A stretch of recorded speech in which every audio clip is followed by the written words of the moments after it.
Hey, I'm Tatiana with SpacesEDU, and in this video, we're going to take a look at integrating UDL principles into your SpacesEDU activities. Before diving into the how-to, let's revisit the universal design for learning principles. If you're new to the term UDL, you may be wondering what it is and what it can do for your teaching practice. UDL is a framework that challenges the one-size-fits-all approach to learning materials. It encourages educators to use multiple ways of engagement, representation, and action and expression to meet the needs of all learners.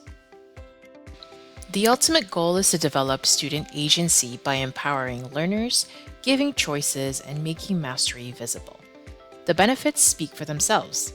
UDL principles offer significant value to both educators and learners.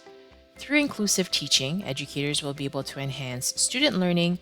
UDL will also help reduce their own workload as they'll be less focused on arranging individual and specialized accommodations. And finally, UDL can improve learner engagement, which means more meaningful assessments altogether.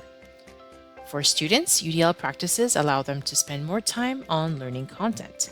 As learning feels more inclusive, students are more likely to retain more knowledge and stay motivated. And what's great is that universal design normalizes diverse learning paths. Students have access to the same type of instructions. And because learners are not seen as different, it helps to reduce stigma and foster a positive learning environment. As you're designing your activities in SpacesEDU, we recommend that you use this UDL checklist. Here's what you're going to look for.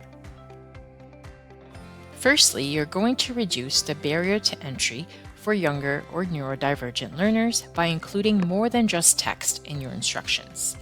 Provide instructions in at least two formats, for example, written instructions and an audio clip to also support students who thrive on verbal cues.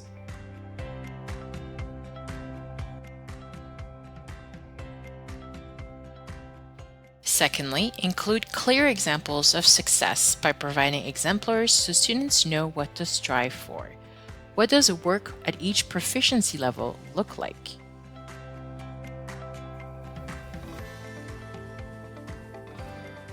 Third, is the success criteria accessible? Consider attaching the rubric and ensure the criteria meet diverse student needs and are easy to read. Next, tag your learning outcomes to make student mastery visible. You'll be able to assess students on these tags.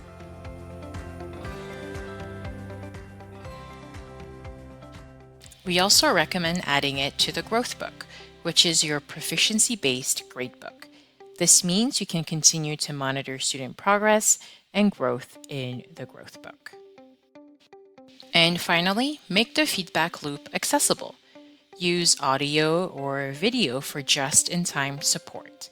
Research shows that hearing a teacher's tone and encouragement is more engaging and accessible than reading a text comment. I motivate you to use this UDL checklist to design your next activity. If you have any questions, feel free to email our tech support team at hello@spacesedu.com or visit our resources site for more tips.